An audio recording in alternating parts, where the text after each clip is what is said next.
Hello everyone, welcome to MBA Karo.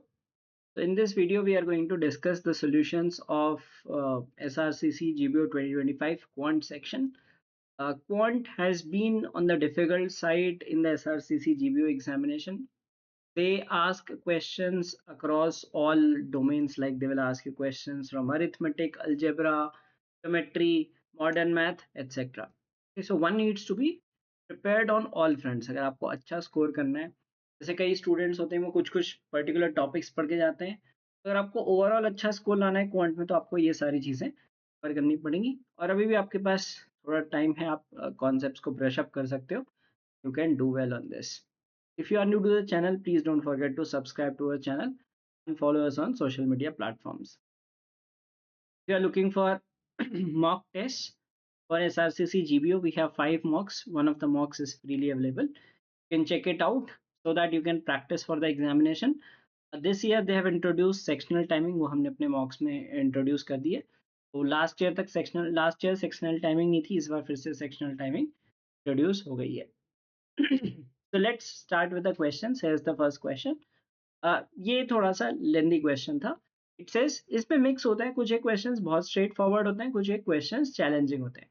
तो आपको question by question नहीं जाना, आपको देखना है कि क्वेश्चन लेंदी है कि शॉर्ट है। शॉर्ट है तो करो, कि कुछ क्वेश्चंस बहुत इजी होंगे, कुछ क्वेश्चंस बहुत ट्रिकी होंगे। So this was one of those lengthy questions. Says there are 4 pills ABCD, okay, of milk containing milk of 80%, 60%, 90% and 100%. तो ABCD जो है इनमें कितना है, इसमें है 80%, 60%, 90% and 100%. And what is done is the mixtures in A and B are mixed in the ratio 3:2. So A and B को 3:2 में mix करते हैं. This is now mixed with the mixture in C in the ratio 2:1. इनका जो mixture है उसको C में 2:1 में mix कर देते हैं. From this quantity 25 liters is removed and 75 liter of milk in D is added. The final mixture has 86.25% concentration of milk. Find out the quantity of milk taken from pail C. ये तो काफी लेंदी सा question है, क्योंकि इसमें 4 आपको mix करने हैं, फिर उससे निकालना है, फिर के बाद डालना है, right? So like you have to mix A and B and A, B and C, and then remove from that and add back from D. Now what to do is, first of all we will combine these ratios. So these, if we take 3:2, it is 5 parts. Now what we will do is make this calculation simple. This should be a multiple of 2 and this should be a multiple of 5 also. ठीक है, तो total 5 का multiple आ रहा है, 2 का multiple आ रहा है। ऐसा करते हैं, इसे 10 पार्ट्स ले लेते हैं और इसे 5 पार्ट्स ले लेते हैं। इसे हमने 10 बना दिया, so that means it should be 6 and 4। ठीक है, अब क्या करेंगे, सपोज हमने 6x ये लिया, 4x ये लिया और 5x ये ले लिया। ठीक है, इसको हमने 6x ले लिया, 4x ले लिया, 5x ले लिया। Now you can see that it is like 3:2 and total 10 को हमने 2:1 में कर लिया। ठीक है, तो ये हमने 6, 4, 5 ये रेशियो बना दिया। Now first thing is we will calculate how much milk is there. 6 into 80 is 80% is 4.8x, और इसमें आ जाएगा 2.4x, तीसरे वाले में आ गया 4.5। टोटल कर लो कितना आ गया, total will be 7.2 plus 4.5, that is 11.7x। Out of total कितना है, दिस इज 15x। अब इसको परसेंटेज में कन्वर्ट कर लेते हैं और देखते हैं कि कितना परसेंटेज बनेगा। तो इसे 5 से डिवाइड कर लेंगे, 20, and this will be 3। This is 3.33 is 9, 27, so 3.9 into 20, that is 78%। ठीक है, अब जो हमने ये मिक्सचर बनाया ABC का, इसमें 78% मिल्क है, 78% मिल्क है। अब क्या होगा कि अगर हम 78%, अब अगर हम उससे कितना में निकालते हैं, राइट, 25 लीटर इज रिमूव्ड। अगर हम 5 लीटर निकालें, 10 लीटर निकालें, 25 लीटर निकालें, percentage will remain 78% only. Okay, now we have one mixture ABC and D। ठीक है, ये ABC में कितना 78% मिल्क है और D में कितना है 100% मिल्क है, and when we combine it is 86.25%। हमने दोनों को मिक्स किया, we get this। If you do this, this will be 13.75%, and 8.25%. So 13.75 and 8.25, तो 4 से मल्टीप्लाई करोगे तो आएगा 55 और ये आएगा 33. Now it is 5:3. ठीक है, ये 5:3 आ गया. अब हमने डी से कितना लिया था? From D we took 75 litres. 3 part 75 हो गए, 5 पार्ट्स हो गए 125. अब नेक्स्ट स्टेप ध्यान से देखते हैं. 125 एबीसी का मिक्सचर है. अब जो मिक्सचर था उसमें से हमने कितना रिमूव कर दिया था? 25 लीटर रिमूव कर दिया था. तो this is after removing 25 litre. This is after removing 25 litre. Before removing कितना हो जाएगा? एबीसी का जो हमारा मिक्सचर बना था दैट इज 150 लीटर्स. ठीक है, 150 लीटर्स था. इसमें सी का पोर्शन कितना था? 5x out of 10 and 15x. तो 150 लीटर था, इसमें आपका 5x out of 15x, one third आपका. So that is 10 into 5, 3 liter was taken from C. Now this is some high level question, मतलब जो कैट में भी आप डिफिकल्ट कहोगे वैसा क्वेश्चन था. एग्जाम में स्किप करने वाला क्वेश्चन था. Skip such questions in the exam. बहुत लेंथी क्वेश्चन बनता, it is better to skip that. Next question. अब ये देखो, ये भी मिक्सचर का क्वेश्चन है और कितना इजी है. तो आपको एसआरसीसी जीवन में यह ध्यान देना है कि कुछ क्वेश्चंस बहुत इजी होंगे. We will see some questions, at least 4-5 questions will be there which will be very easy. Around 8-10 questions will be there moderate and some questions will be very difficult. ठीक है, और टॉपिक वाइज किसी में भी easy difficult आ सकते हैं. अब वो अरिथमेटिक था, बच्चे अरिथमेटिक करके जाते हैं. ठीक है, तो अरिथमेटिक से डिफिकल्ट आ गया. अगर आपने ज्योमेट्री पढ़ी नहीं है, अलजेब्रा पढ़ी नहीं है, तो फिर आप घुस जाओगे. So the thing is, you need to be prepared on all chapters.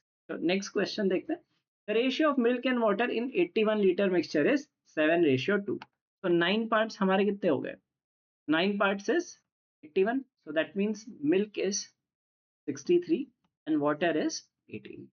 It is saying the find the quantity of water to be added in order to make this ratio 1:1. It 1:1 बनाना है तो that means this should be 63, this should be 63. ये तो इसमें कुछ add नहीं हो रहा है. कितना ऐड करेंगे? 45 litres. This is a setup. मतलब ये 15-20 सेकंड्स में, मैक्स 30 सेकंड्स में, including reading the question, you can do it. ऐसे क्वेश्चंस भी आएंगे, जो हमने इससे पहला क्वेश्चन देखा था वैसे क्वेश्चन भी आएंगे.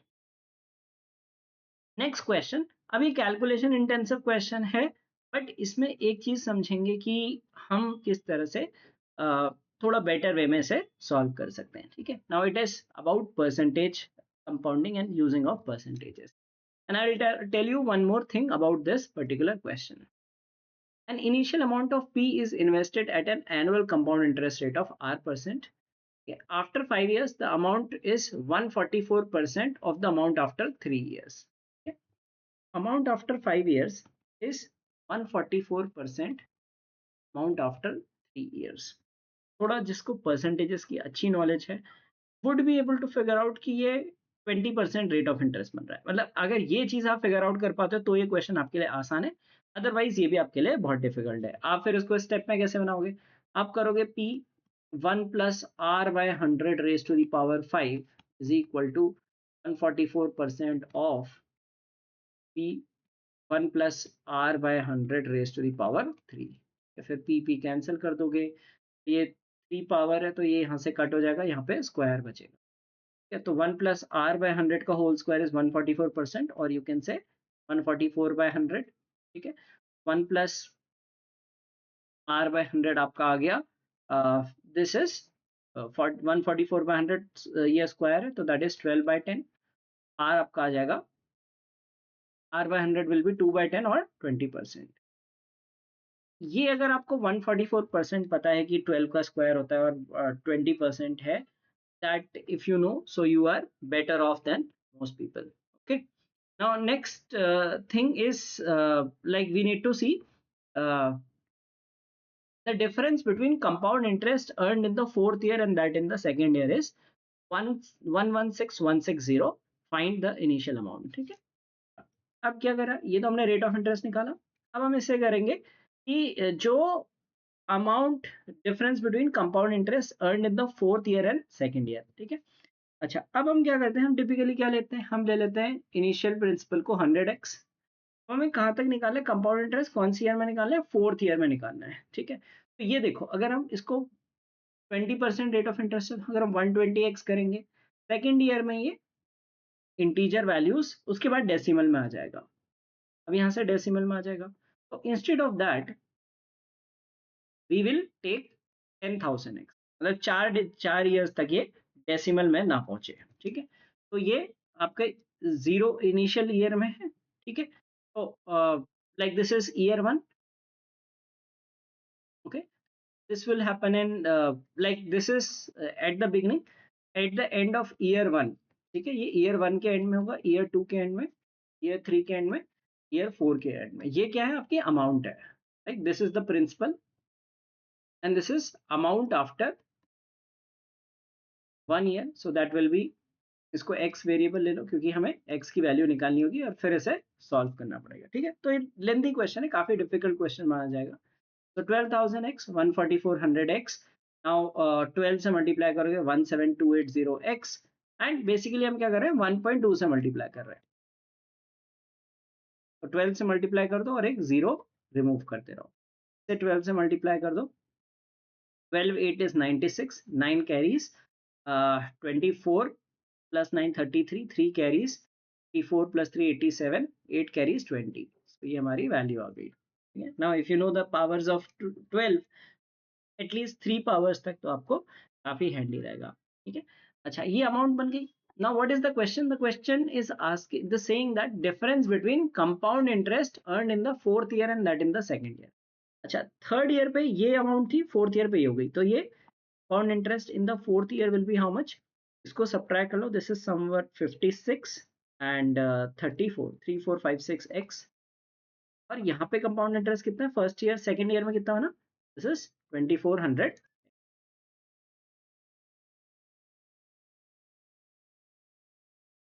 अब क्या गिवन है, हमें गिवन है कि इनका डिफरेंस है 16160।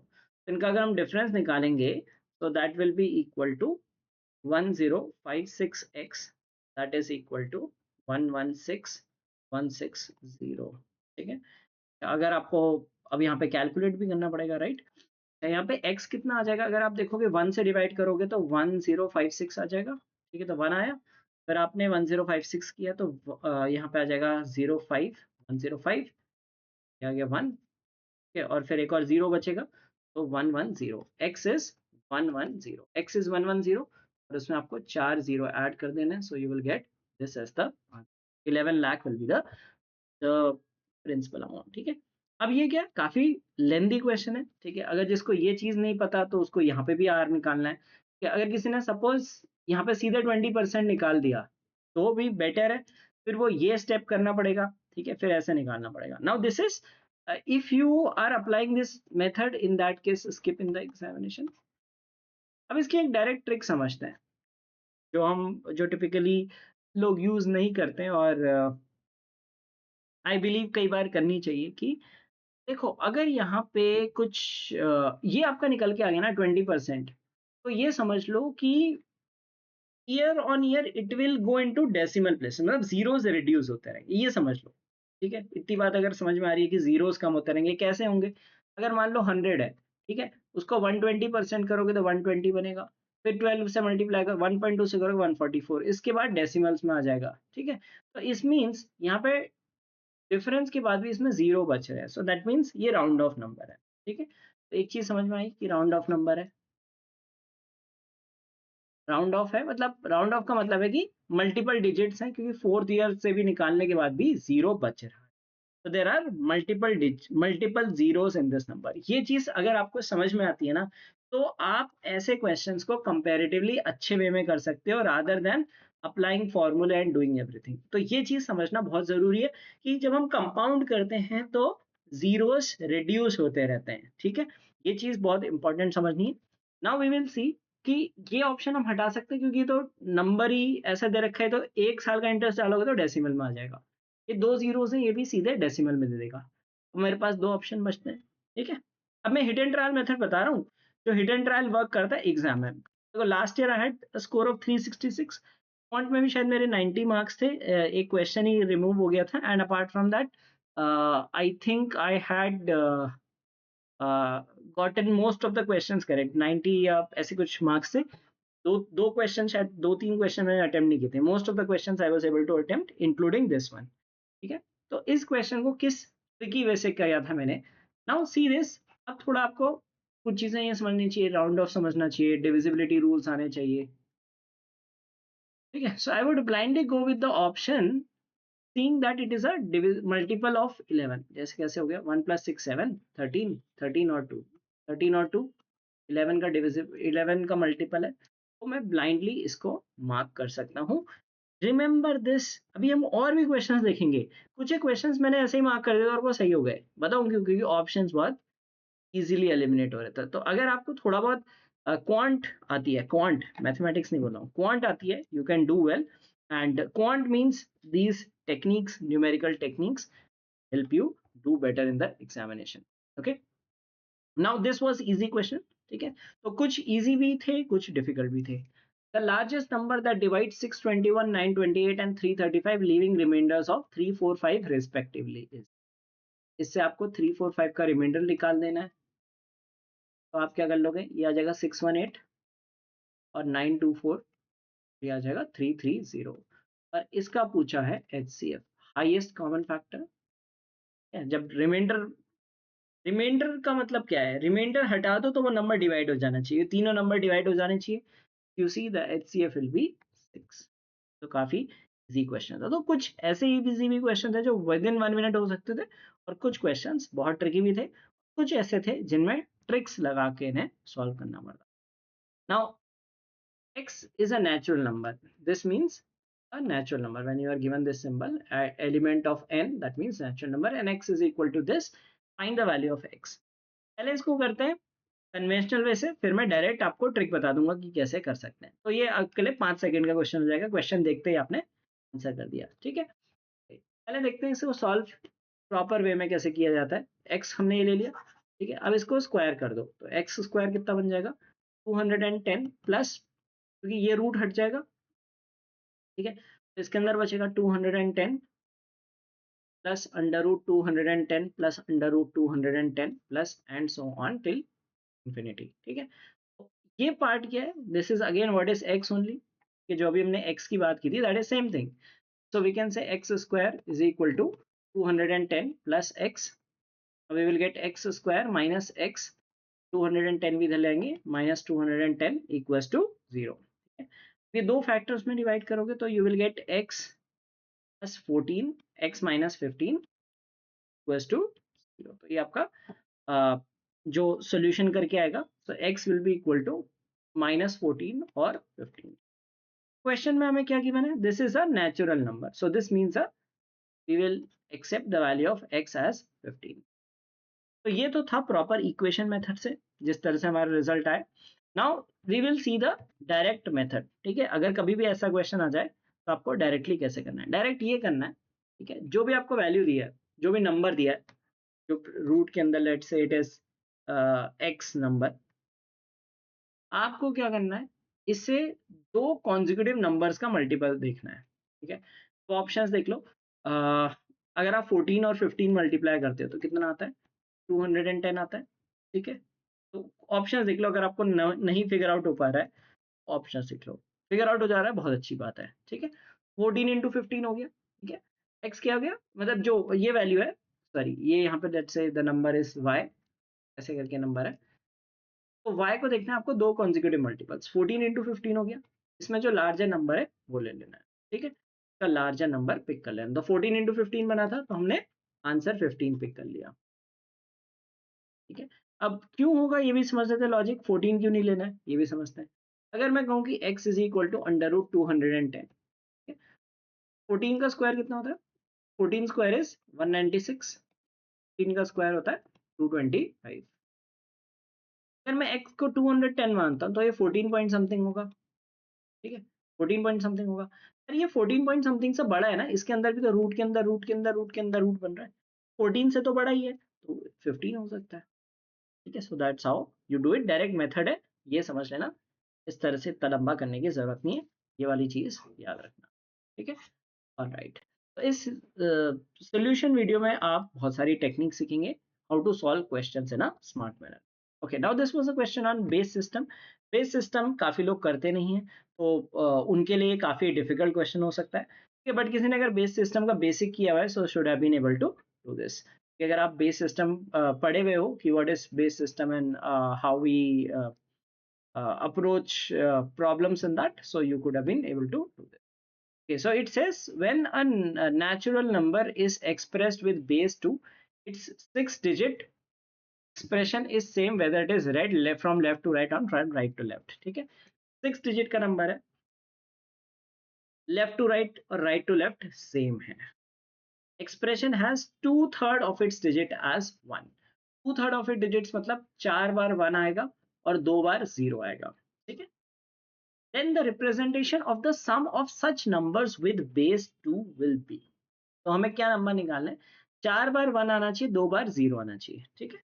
अच्छा, बाइनरी नंबर्स में जो बाइनरी नंबर होता है उसमें लेफ्ट मोस्ट डिजिट कभी भी 0 नहीं होता, इनफैक्ट किसी भी नंबर सिस्टम में लेफ्ट मोस्ट डिजिट 0 नहीं होता, लाइक डेसिमल भी ले, अगर मैं 079 कहूँ तो इस 3 डिजिट नंबर नहीं कहलाएगा, this is not a 3 digit number, it's a 2 digit number, ठीक है। तो हमें क्या करना है, लेफ्ट में तो 1 रखना है, ठीक है, लेफ्ट में 1 रखना है, और क्या कह रहा है कि लेफ्ट टू राइट और राइट टू लेफ्ट सेम होना चाहिए, 1 2 3 4 5 6 डिजिट्स हैं, ठीक है। तो अगर यहाँ पे लेफ्ट से स्टार्ट 1 से हो रहा है तो एंड भी 1 में होगा, ठीक है। तो 2 डिजिट तो हमारे यूज हो गए।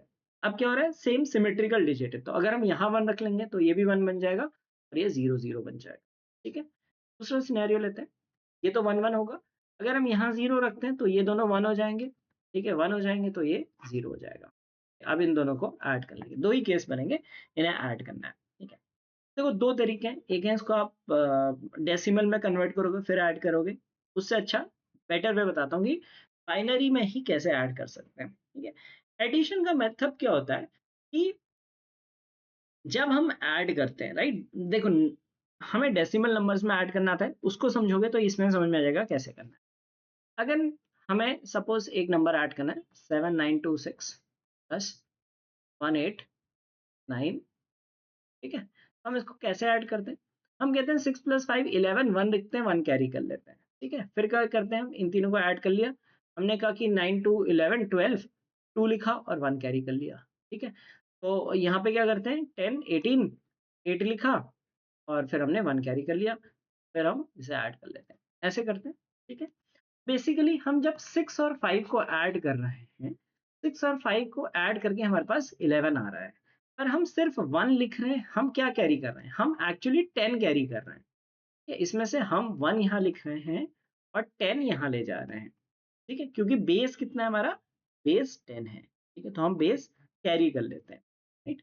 अब क्या, अगर हमने यहाँ पे 1 लिख दिया तो हम 1 लिखते हैं, दैट दैट इज 1 यूनिट, ठीक है, which is equal to base.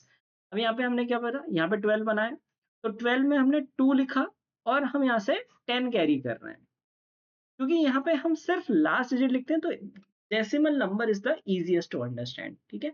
अब हम इसे बाइनरी समझते हैं, क्या करेंगे, 1 + 1 हमारा कितना बनेगा, 2 बनेगा, ठीक है, 1 + 1 2 बनेगा, तो हम 2 नहीं लिख सकते, क्यों नहीं लिख सकते, because in a binary system, binary में 2 ही डिजिट होता है, बाइनरी में 2 ही डिजिट होता है, 0 और 1। अगर इस एग्जांपल को थोड़ा सा ट्वीक कर लेते हैं, अगर मैं यहाँ पे 4 लिख लूँ तो क्या आएगा, आपका 10 आएगा। आप 10 नहीं लिखोगे, आप 0 लिखोगे, ठीक है, आप 0 लिखोगे और आप 10 कैरी कर लेते हो। तो सेम यहाँ पे समझो कि हम 2 नहीं लिख के हम 0 लिखेंगे और हम 2 यहाँ से कैरी कर लेंगे और उसे एज अ 1 लिख लेंगे, ठीक है। तो अगर 1 + 1 करना होता है तो 0 लिखेंगे और 1 कैरी कर लेंगे। अब क्या हो गया, 1 + 1, 1 + 1 इज 2, तो अगर हम फिर से 0 लिखेंगे फिर यहाँ कैरी कर लेंगे, 1 + 1 इज 2, 0 लिख के 1 कैरी करेंगे, 1 + 1 इज 2, 0 लिख के 1 कैरी करेंगे, 1 + 1 इज 2, 0 लिख के 1 कैरी करेंगे। अब क्या बना हमारे पास, 3। क्या आप सोचोगे 3 में क्या करेंगे, 3 में क्या करेंगे, 3 में से 2 माइनस करेंगे, जो बेस होता है वो माइनस कर लेते हैं। जैसे हमारा 12 बना था, 12 में से हमने बेस माइनस कर लिया तो 2 बचा, तो 3 माइनस से 2 माइनस कर दिया, 1 लिखा और 1 कैरी हो जाएगा, तो 1 यहाँ पे नया डिजिट आ जाएगा। तो हमारा आंसर क्या बनेगा यहाँ पे 1 1, फिर 1 2 3 4 5 टाइम्स 0, 1 1 5 टाइम्स 0। अगर आपको ये कॉम्प्लिकेटेड लगा, सपोज ये कॉम्प्लिकेटेड लग सकता है, राइट, इसको हम इस फॉर्मेट में इसको नंबर्स में चेंज कर लेंगे। मतलब कन्वर्जन से भी कर सकते हो आप। कन्वर्जन से कैसे करना है, इस नंबर को हम 1 1 0 0 1 1, इसको हम डेसिमल में लिखेंगे। डेसिमल में कैसे लिखते हैं, इसको पावर 0 लेते हैं, जो भी बेस में कन्वर्ट करना है, यहाँ पे पावर मान ली 2 3 4, से 10 की पावर 4 ले लो, से 10 की पावर 5 ले लो।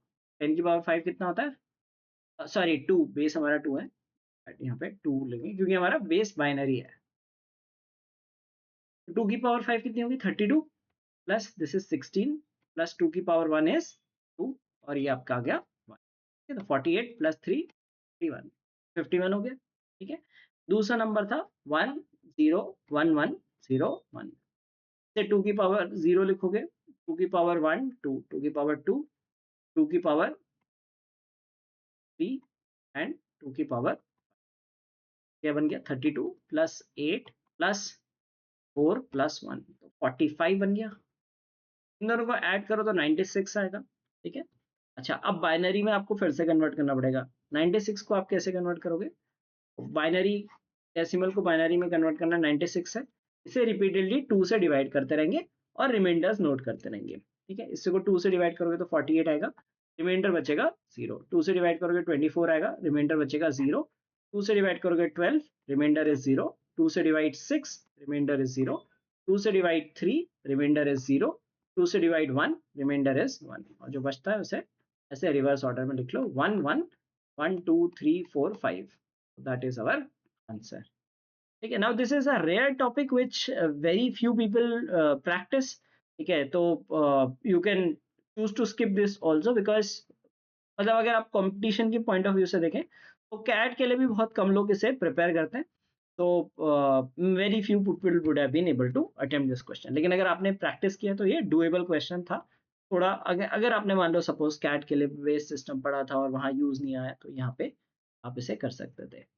Let's see the next question. I hope you are enjoying this session. So please don't forget to like this video, and we will be covering other sections also.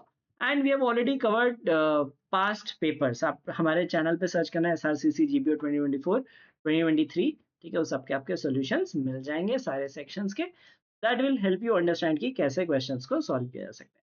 तो don't worry, अगर आपने बहुत सारे topics नहीं भी पढ़े हुए हैं, अगर आपने बेस मान लो ये नंबर सिस्टम नहीं पढ़ा है पर आपने परम्यूटेशंस, प्रोबेबिलिटी और एलजेब्रा, ज्योमेट्री, अलग अलग टॉपिक्स एटलीस्ट पढ़े हुए हैं, तो कुछ आप अटेम्प्ट कर पाओगे। ठीक है, remember quant is way too difficult in SRCC GPO.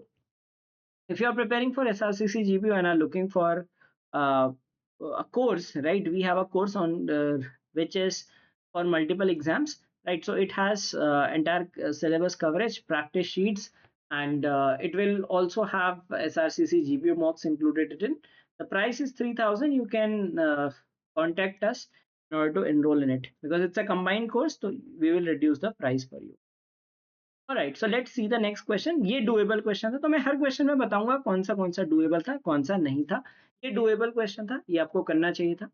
The monthly income of Suresh in 2021 was 60,000 and he spent 85% of it. In 2022, his income increased by 15% and his annual savings were 154800. What is the percentage change in his expenditure? ठीक है, तो ये easily doable question है। क्या करना है इसमें, यहाँ पे मंथली दिया है और यहाँ पे एनुअल दिया है। ठीक है, तो देखो मंथली को बड़ा नंबर बनाओगे तो बड़े कैलकुलेशंस करने पड़ेंगे, ईयरली को मंथली में कन्वर्ट कर लेते हैं। इसे 12 से डिवाइड कर लो तो कितना आ जाएगा, 12 इंटू 1 इज 12, 34, 2 टाइम्स 10, 108, 12900। तो ये कितना आ गया मंथली सेविंग, ये आपकी मंथली सेविंग है विच इज 12900। अच्छा अब क्या करते हैं 2021 2020, income minus expenditure is saving. पहले इनकम कितनी थी 60,000 थी और एक्सपेंडिचर कितना था 85%। 2022 में क्या हुआ 15% इनकम बढ़ गई। ठीक है, अब ये थोड़ा कैलकुलेशन बेसिक तो आनी चाहिए कि 69,000 हो जाएगी इनकम। सेविंग अभी हमने निकाल दिया कि how much is the saving is 12900। तो इसको आप सब्ट्रैक्ट कर लो, you will get the expenditure, और you can write like income minus saving is expenditure, like this आप लिख सकते हो। ठीक है, तो यहाँ पे एक्सपेंडिचर 51,000 था, और ये हम माइनस करेंगे, दैट विल बी 100,561। अब इसमें कितना इंक्रीज आ गया, 5100 का इंक्रीज आ गया, ये दिख रहा है यहाँ पे 10%। तो इजीली डुएबल क्वेश्चन था, बेसिक कैलकुलेशंस थी, इसमें कोई ऐसा नहीं था कि बहुत टफ कैलकुलेशन है और लाइक आप को बहुत ज़्यादा टाइम लगता है। So definitely it was not that kind, basic percentage question है। ये एंटिसिपेटेड है कि ऐसे क्वेश्चन तो आपको कर लेने चाहिए। Okay, here's the next question. Now, this was a tricky question, lengthy one, and I could not interpret it during the examination. One of the questions which I skipped in the examination was this. Three individuals of equal efficiency completed a task. Uh, the first individual worked for P hours per day for P days. The second worked for Q hours per day for Q days. And third person worked for 15 hours per day for 15 days. If the third individual alone had taken 30 days to finish the task, working at the same rate, and if all three of them work together at their respective rates, how many days would they need to complete the task? ठीक है, हमें पता है work क्या होता है, man into days into hours, the number of man, या फिर यहाँ पे आप कह सकते हो मैन पावर एफिशिएंसी। यहाँ पे एक चीज गिवन है कि they are working at the same rate. Suppose ये मान लेते हैं कि हर कोई 1 यूनिट पर डे कर रहा है, 1 यूनिट पर डे कर रहा है, तो वर्क हो जाएगा डेज इंटू आवर्स। अगर फर्स्ट पर्सन की बात करें, पर्सन वन, वो पी यूनिट्स पी डेज कर रहा है और पी आवर्स काम कर रहा है, पी डेज कर रहा है और पी आवर्स पर डे काम कर रहा है। ठीक है, तो पी स्क्वायर काम करेगा। पर्सन टू है, वो क्यू स्क्वायर काम करेगा, बिकॉज क्यू डेज कर रहा है और क्यू आवर्स कर रहा है। और पर्सन थ्री जो है वो 15 आवर्स काम कर रहा है और 15 डेज, तो ये 225 यूनिट्स कर। ठीक है, ये हमारा वर्क डन हो गया। अब हमें क्या दिया है, if the third individual alone had taken 30 days to finish the task, ये अलोन 30 डेज में करता, और कितने आवर्स कर रहा है, 15 आवर्स, तो ये कितना कर लेता, 30 इंटू 15, तो ये वर्क होता। ठीक है, तो दैट इज इक्वल टू 450। अब इससे क्या निकल के आएगा, इससे निकल के आएगा P square plus Q square is equal to 225। ठीक है, अच्छा अब ये क्या है कि देखो ये काफी इंटरेस्टिंग सा क्वेश्चन है, लाइक चैलेंजिंग वन। ठीक है, नॉट इजी, क्योंकि पहले तो क्वेश्चन की लैंग्वेज थोड़ा समझना टफ था, फिर उसके बाद अब कुछ यहाँ पे आपको नंबर्स समझने होंगे। It is given that P and Q R integers, तो हमें पहले दो इंटीजर सोचने होंगे जिनका स्क्वायर 225 आएगा। अब जिनको पाइथागोरियन ट्रिपल्स पता होते हैं वो इजीली कर पाते हैं।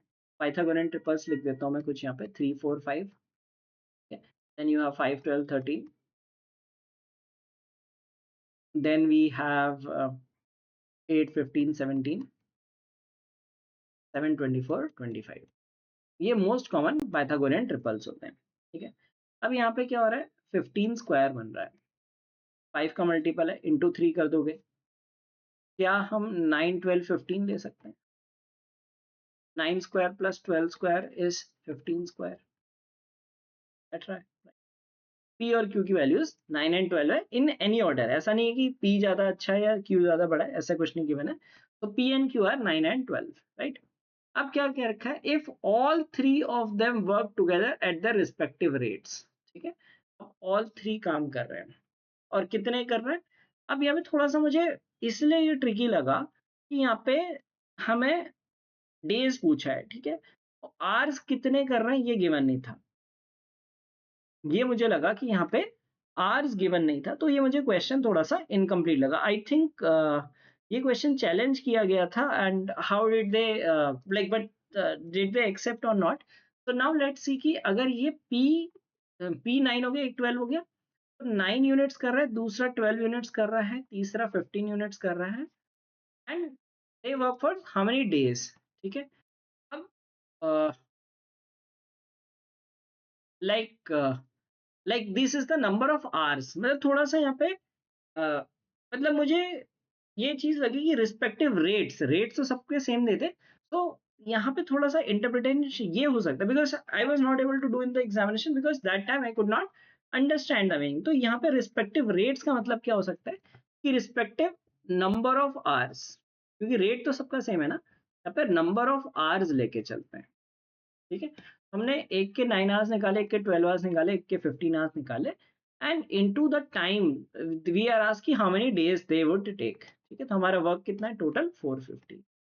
अगर हम ये करेंगे तो हमारा आएगा 36n इज 450, 9 से डिवाइड हो जाएगा, ये बचेगा 50 और 4, तो n turns out to be 12.5, जो कि गिवन आंसर भी था।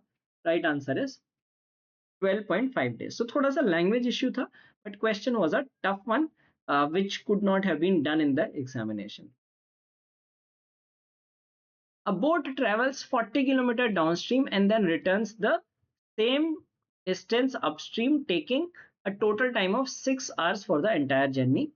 Given that the speed of the stream is 5 kilometers per hour, determine the increase in the speed of the boat in still water when the speed of the stream is increased by 2.5 kilometers per hour and time decreased by 2 hours. ठीक है, अब ये question क्या होता है, ये है moderate to difficult, पर इसे करने की एक अच्छी सी ट्रिक देखेंगे। So boat travels 40 kilometers downstream and then returns to the same distance. ठीक है, total time is given as 6 hours. तो पहले जो भी बोट एंड स्ट्रीम के क्वेश्चन होते हैं उसमें ये फ्रेमवर्क बना दो डब्स। स्पीड ऑफ स्ट्रीम हमें दिया 5 किलोमीटर पर आवर। ठीक है, अब हमें बोट की स्पीड नहीं गिवन है, बस यहाँ पे हमारी इंफॉर्मेशन खत्म हो जाती है, फिर ये दूसरी इंफॉर्मेशन दी है। तो बोट की स्पीड हम x मान लेते हैं। ठीक है, तो अप स्ट्रीम स्पीड हो जाएगी x-5 और डाउन स्ट्रीम हो जाएगी x+5। अब कंडीशन क्या गिवन है कि 40 किलोमीटर डाउनस्ट्रीम जाता है और फिर 40 किलोमीटर अपस्ट्रीम भी आता है, and it takes a total of 6 hours. ठीक है, अच्छा अब एक चीज ध्यान रखो कि ऐसे जब क्वेश्चंस आते हैं ना, ये क्वाड्रेटिक इक्वेशन में कन्वर्ट होगा और you will be able to solve it, और फिर आपके रिजल्ट भी आ जाएगा। ठीक है, आप क्या करोगे, x+5 इंटू x-5 से पूरी इक्वेशन को मल्टीप्लाई करोगे, क्वाड्रेटिक इक्वेशन बनाओगे, सॉल्व कर लोगे, but that is a very time consuming thing. तो हम यहाँ पे क्या करते हैं, इन क्वेश्चंस में हमेशा याद रखना hit and trial approach use करेंगे। Hit and trial approach use करेंगे, कैसे करेंगे, अब देखो यहाँ पे क्या है कि 40, यहाँ पे इंटीजर वैल्यू आ रही है 6 आ रही है। 40 को कौन कौन से नंबर डिवाइड करते हैं, 10 करता है, 20 करता है, 5 करता है। ठीक है, ये नंबर्स डिवाइड करते हैं। ठीक है, तो एक काम करते हैं, अगर हम यहाँ पे इसको 5 बनाएं तो ये तो नेगेटिव बन जाएगा, तो 5 इसको हम यहाँ नहीं बना सकते। अगर इसे 5 बनाएंगे, ठीक है, x-5 को 5 बनाएंगे तो ये 15 बनेगा, ये तो 8 बन जा रहा है। ठीक है, तो ये काम नहीं कर रहा, इसे 5 नहीं बना सकते। अगर मैं इसे 10 बनाऊं और इसे 20 बनाऊं, ठीक है, 10 बनाऊं तो x अगर मैं 15 रखूं तो ये 10 बन जाएगा और ये 20 बन जाएगा, तो फिर 40/22 होता है, 40/10 4 होता है, प्लस करके 6 बन जाएगा। क्वाड्रेटिक इक्वेशन सॉल्व करने से एनी डे बेटर मेथड है कि ये यूज करो। ठीक है, हिट एंड ट्रायल यूज करो, फैक्टर्स सोचो नंबर के, that is quick way to solve it. तो ये हमने बना दिया हमने, ठीक है, निकल गया। तो x की वैल्यू कितनी आ गई, x15 आ गया, बोट की स्पीड 15 आ गई। ये पहला पार्ट था बोट की स्पीड निकालने का, बट इनने यहाँ पे नहीं रुके, ये कह रहे हैं कि आगे सॉल्व करना है बोट की स्पीड निकालने, तो शायद आप ऑप्शन से भी निकाल लेते हैं। अब नेक्स्ट पार्ट देखते हैं, determine the increase in the speed of the boat in still water and the speed of the stream is increased by 2.5। अच्छा, अब स्पीड ऑफ स्ट्रीम कितनी हो गई, 7.5 हो गई, और बोट की स्पीड बढ़ गई है पहले से। ठीक है, सपोज y हो गई है, और कह रहा है कि अब टाइम डिक्रीज बाय 2 आवर्स। अब क्या हो रहा है, 40 किलोमीटर डाउन स्ट्रीम जा रहा है, स्पीड कितनी है, y+7.5 and 40/y-7.5 that equals to.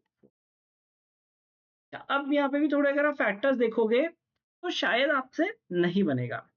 ऐसे केस में क्या करते हैं, हम यहाँ पे ये कह रहे हैं कि find the increase in the speed of the boat. ठीक है, तो एक काम करते हैं, हमें ओरिजिनल स्पीड तो पता चल गई 15, यहाँ पे एक केस बनेगा 19.5, ठीक है, इसमें बनेगा 20, इसमें बनेगा 22.5 और इसमें बनेगा 23। ठीक है, 4 ऑप्शन बन रहे हैं हमारे पास। अच्छा, एक और टेक्निक बताता हूँ, अब हम ऑप्शन से सॉल्व करेंगे। ऑप्शन से सॉल्व कैसे करेंगे? एक मिड का ऑप्शन लेना चाहिए। ठीक है, मिड का ऑप्शन क्यों लेना चाहिए, मैं रीजन बताता हूँ। मिड का ऑप्शन है कि अगर आपकी वैल्यू बड़ी आ रही है, ठीक है, तो आप समझ सकते हो कि छोटा ऑप्शन लेना है कि बड़ा ऑप्शन लेना, like accordingly you can do it. Let us start with this option, suppose हम 20 लेते हैं। ठीक है, 40 अपॉन 27.5 आ रहा है, प्लस 40 अपॉन दिस इज 12.5। ठीक है, तो क्या ये 4 बन रहा है? लाइक थोड़ा सा अगर आप देखोगे, इतने स्मूथ नंबर्स नहीं लग रहे हैं। ये थोड़ा यहाँ पे नंबर्स का आपको टेस्ट चाहिए। ठीक है, नंबर्स की अगर प्रॉपर्टीज थोड़ा अच्छे से पता है कौन नंबर किसको डिवाइड कर लेता है, तो आप इसे कर सकते हो। थोड़ा रिड्यूस करने वाला वो चीज बहुत इंपॉर्टेंट है यहाँ पे, तो उससे नहीं बनेगा। ठीक है, अब अगर आप 22.5 देखो now, one thing which I would like to tell here is, one thing that is like it is tough to explain like this, but the thing is familiarity with numbers। familiarity with numbers कहने का मतलब है कि अगर मैं यहाँ पे, मुझे क्या करना है कि यहाँ पे प्लस माइनस 7.5 करना है। ठीक है, ये बोर्ड की स्पीड है, तो मुझे प्लस या माइनस 7.5 करना है। ठीक है, तो अगर मैं इसमें करूंगा तो एक तो 12 बनेगा, 27 बनेगा। ठीक है, इसमें करूंगा तो 12.5 बनेगा और 27.5 बनेगा। तो ये कुछ अच्छे नंबर नहीं, मतलब अच्छे, अब like again it's tough to define there. But अगर मैं इसमें देखता हूँ 22.5 में 7.5 ऐड करता हूँ या माइनस करता हूँ, तो मेरे पास आते हैं 30 और 10, सॉरी 30 और 15 है। अब अगर मैं इसको देखूं, यहाँ पे 30 रखूं और ये 15 रखूं, तो ये मेरा एलसीएम बन रहा है। Like can I say that it is 40 upon 30 and 40 upon 15? अगर आप रिड्यूस करो तो रिड्यूस भी कर सकते हो। ठीक है, अगर आप इसे 30 ही रहने दोगे तो 40 हो गया, ये 40 इंटू टू 80, 40 प्लस 80 बाई 130, देखिए 4 आ गया, 120 by 30।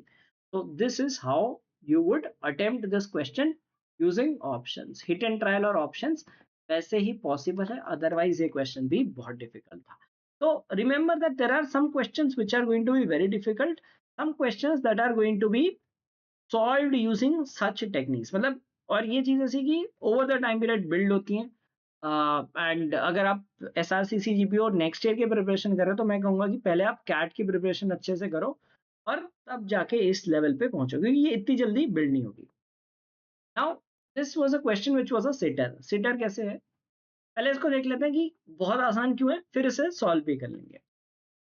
A train leaves station M at 7:10 a.m. and reaches N at 4:10 p.m. on the same day। दूसरी ट्रेन है, N से निकलती है 9:10 और 3:10 पे पहुंच जाती है। 7:10 पे चल के 4:10 पे पहुंच रही है, और दूसरी ट्रेन यहाँ पे 9:10 से चल के 3:10 पे चल रही है। ठीक है, तो बीच में क्रॉस करेंगे, तो बीच में क्रॉस करेंगे दैट मीन्स ये 3:10 पीएम से पहले होना चाहिए। सारे ऑप्शन देखो, 9:22 पीएम, 5:02 पीएम, 11:24 पीएम, एक ही ऑप्शन आपका सही है। So they made strong options in this question. मतलब क्वेश्चन ऑप्शंस अगर अच्छे बना देते तो ये सॉल्वेबल क्वेश्चन होता, otherwise it's a sitter question. ये भी ध्यान रखना है कि कभी कभी ऑप्शंस बहुत बेकार हो सकते हैं। ऐसी कुछ और क्वेश्चन भी हम देखेंगे। ठीक है, तो मैं वो भी टेक्निक बताऊंगा कि कभी कभी आप क्वेश्चन से भी आंसर कर सकते हो। कि कुछ कुछ ऐसे टॉपिक्स हैं जिनमें क्वेश्चंस इस तरह के थे कि ऑप्शन से आप सीधे कर सकते थे। Now let us solve it in a proper manner. 7 से 4:10, 4:10 को हम लिख सकते हैं 16:10।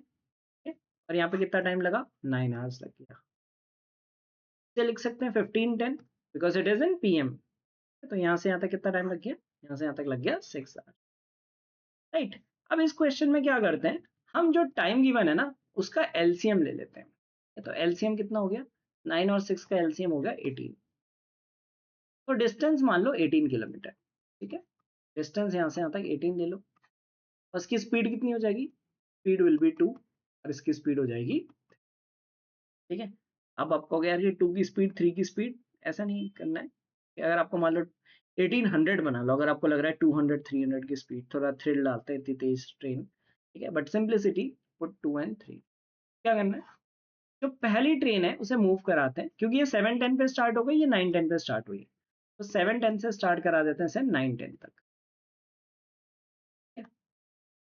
7:10 से 9:10 तक इसने कितना डिस्टेंस कवर कर लिया, स्पीड इज 2, तो इसने 4 किलोमीटर लिया, ठीक है।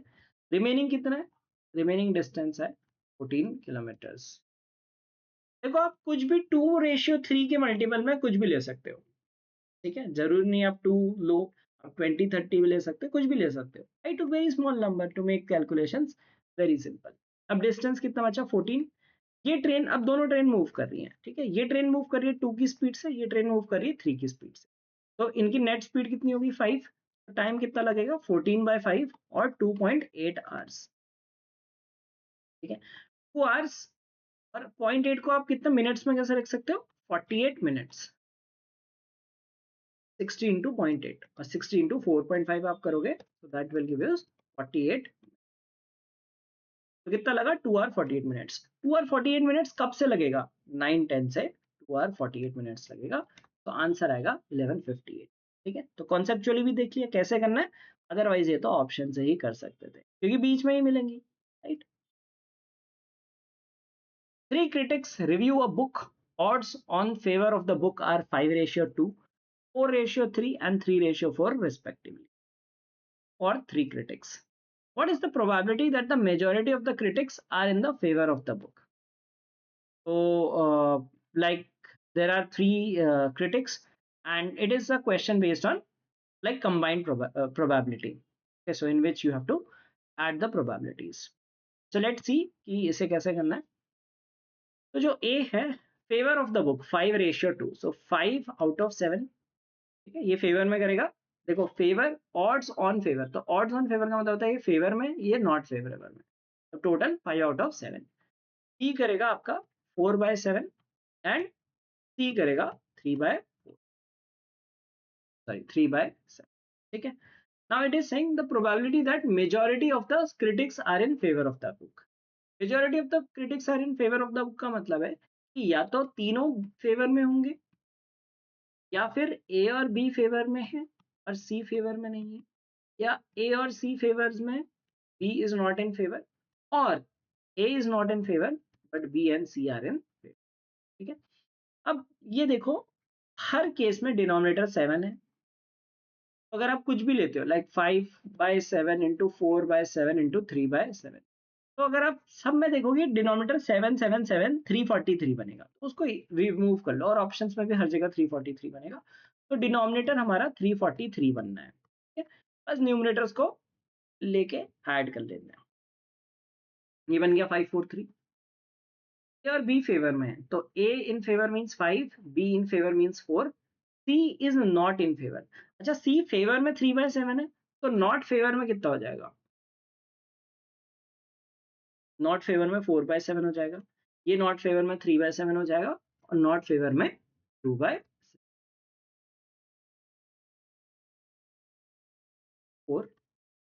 Plus A is in favour that is 5/7, B is not in favour that is 3/7, and C is in favour. Now A is not in favour so 2, B is in favour so 4, and C is also in favour. ये numbers आप add कर लो, 60, 16 into 5 is 80, 15 into 3 45, and then we have 24, 140 plus 45, 185, 209 out of total 340। तो ये easy question था for people who have studied probability. अगर आपने probability नहीं पढ़ी है तो अनफॉर्चुनेटली ये भी आपको टफ लग सकता है, लेकिन अगर आपने प्रोबेबिलिटी पढ़ी है बेसिक, जैसे आपने एनमैट के टाइम पे प्रोबेबिलिटी पढ़ ली थी, तो you could have been able to do this. Okay, alright, let's see the next one. The number of solutions, ये इजी क्वेश्चन था, basic algebra inequalities which are integral multiples of 0.4 of linear inequations, ठीक है। तो दो inequality दी है, 2x minus 7 is less than equal to 5 minus 3x। एक काम करते हैं 3x को इधर ले आओ, इसको इधर ले जाओ, तो कितना बनेगा 5x is less than equal to 12 बन जाएगा, ठीक है। x less than equal to 2.4 हो गया, ठीक है। अब दूसरा क्या करेंगे, दूसरी इनइक्वालिटी कहती है 7 - 3x is less than equal to -2x - 5। इसको इधर ले जाओ, इसको इधर ले आओ, तो ये क्या बन जाएगा -7 + 5 - 2 is less than equal to और ये 3x minus 2x that is equal to, ठीक है। x कितना है, ग्रेटर देन इक्वल टू है -2, तो x की वैल्यू हमारी आ गई -2 से लेके 2.4, ठीक है। अब हमें निकालना है इंटीग्रल मल्टीपल्स ऑफ 0.4। क्या ये 0.4 का मल्टीपल है? यस, -2.4 का मल्टीपल है, ठीक है। -1.6 मल्टीपल होगा, -1.2 होगा, ठीक है, एंड सो ऑन 2.4 भी मल्टीपल होगा। अब यहाँ पे देखो कि ये लेस देन इक्वल टू है, so we will count these also, ठीक है। दोनों काउंट करोगे, -2 से 2.4 तक निकालना है नंबर ऑफ मल्टीपल्स। तो एपी बन रहा है, number of terms in an AP is highest minus lowest value upon common difference plus 1, ठीक है। हाईएस्ट वैल्यू कितनी है 2.4 और -2, तो कितना हो जाएगा 4 माइनस माइनस 2, ठीक है। So that will be equal to 4.4, common difference is 0.4 plus 1 that is equal to 12 such. तो ये इजीली डुएबल था अगर किसी ने बेसिक्स कवर किए हैं इनइक्वालिटीज के। Okay, now this was a tough question which I also did not attempt, but later on when I tried I found कि इतना भी difficult नहीं, मतलब time consuming है, but exam में definitely non doable. So it says if r is less than 1, right, the ratio of the sum of this series and this is 5:1, which of the following statements is true? तो यहाँ पे हम समझते हैं concept AGP का। AGP का concept क्या कहता है, पहले हम लिखते हैं S1, पहली सीरीज का लिखते हैं, पहली सीरीज से हम इंस्पिरेशन लेके सीधे हम सेकंड सीरीज के लिए डायरेक्ट लिखेंगे। यहाँ पे आर स्क्वायर आएगा, तो जैसे यहाँ पे आर स्क्वायर, यहाँ पे टाइपो मिस्टेक है, plus A plus 2d R square plus A plus 3d R cube plus and so on till infinity. अब जो कॉमन रेशियो है ना उससे मल्टीप्लाई कर दो, हमेशा कॉमन रेशियो से मल्टीप्लाई कर दो, तो ये कर लिया। अब इसको मल्टीप्लाई करके लिख दोगे तो ए आर बन जाएगा। अब इसके नीचे ना लिख के इसको इधर लिख लो, ये ऐसे टर्म्स लिखना, प्लस फिर हम इसको आर से मल्टीप्लाई कर देंगे तो A plus D R square बन जाएगा। फिर इसको आर से मल्टीप्लाई कर देंगे, so it will become A plus 2d R cube plus and so on till infinity, ठीक है। तो ये हमारा बन गया सीरीज। अब इसको आप सब्ट्रैक्ट कर लो, तो क्या बन जाएगा 1 minus are times of S1। अब हमने क्यों लिखा, इसको ए को एज इट इज ले लो, अब ए प्लस डी से ए माइनस कर लो, क्या हो जाएगा डी आर। सेकेंड टर्म देखो ए प्लस 2d और a plus d, 2d minus d is d and with r square plus ये देखो a plus 3d plus 2d, हमारे पास क्या बचेगा d r cube plus and so on till infinity। Okay, now this is again a GP, infinite GP, और infinite GP का सम क्या होता है a upon 1 minus R, basically first term upon 1 minus common ratio, ठीक है। तो हम लिख सकते हैं a plus first term is D R upon 1 minus R, ठीक है। क्या बन 1 minus R S1 is equal to this, तो थोड़ा सा इसको यहाँ पे ऐसे लेना पड़ेगा, so that will be equal to 1 minus R से मल्टीप्लाई कर दो, तो that will B A minus A are. ये है काफी बड़ा सा क्वेश्चन है, ठीक है, मतलब काफी टाइम कंज्यूमिंग है, डेफिनेटली एग्जाम में स्किप वाला क्वेश्चन था। बट किसी को अगर सीरीज सीक्वेंसेस सीरीज स्पेशली अगर कैट वैट की प्रिपरेशन कर रहे हो और ऐसे क्वेश्चंस करने में मजा आता है, then you could solve it, ठीक है। ये बन गया upon 1 minus R, 1 minus R इधर ले जाएंगे तो 1 माइनस आर का स्क्वायर बन जाएगा, तो बेसिकली S1 हमारा बन जाएगा a minus A R plus D R upon 1 minus R का स्क्वायर, ठीक है। तो ये बन गया S1। अब क्या करना है हमें, S2 निकालना है। क्या हम S2 भी ऐसे निकालेंगे? ऐसे नहीं निकालेंगे, क्या करेंगे हम, S2 को ध्यान से देखो कि यहाँ पे A की जगह D है, A की जगह D डाल दिया और D की जगह A डाल दिया। A प्लस डी तो कर रहे हैं ना, R तो वही रह रहा है, A की जगह D रिप्लेस कर देना है। और ये देखो यहाँ पे A प्लस 2D है तो 2A प्लस डी हो गया, ठीक है। A प्लस 3D है तो 3A प्लस डी हो गया। तो बेसिकली A और D को रिप्लेस कर देना है, ठीक है। तो S2 कितना आ जाएगा, A की जगह D रख दो, minus DR plus AR one plus, ये आपको थोड़ा टाइम सेविंग मिल जाएगा। डेफिनेटली इस एग्जाम में करने वाला नहीं था। कैट में अगर आ जाए और आपके पास ऐसा टॉपिक है जिसमें आपके पास टाइम है, तो then you can go about solving this kind of questions. Okay. All right. So next, let's see the next step in this. अभी solve नहीं हुआ, अभी भी बहुत time है. Then it is given that the ratio is 5:1. This is 5:1. So 5 लिख दिया. ये cancel हो जाएगा, ये cancel हो जाएगा, ये cancel हो गया. क्या बनेगा, हमारा इक्वेशन बन जाएगी a minus AR plus DR equal to 5D minus 5DR plus 5AR. अब इनको कुछ एक साइड वेबसाइट ले जाके देख लो। तो a minus 5D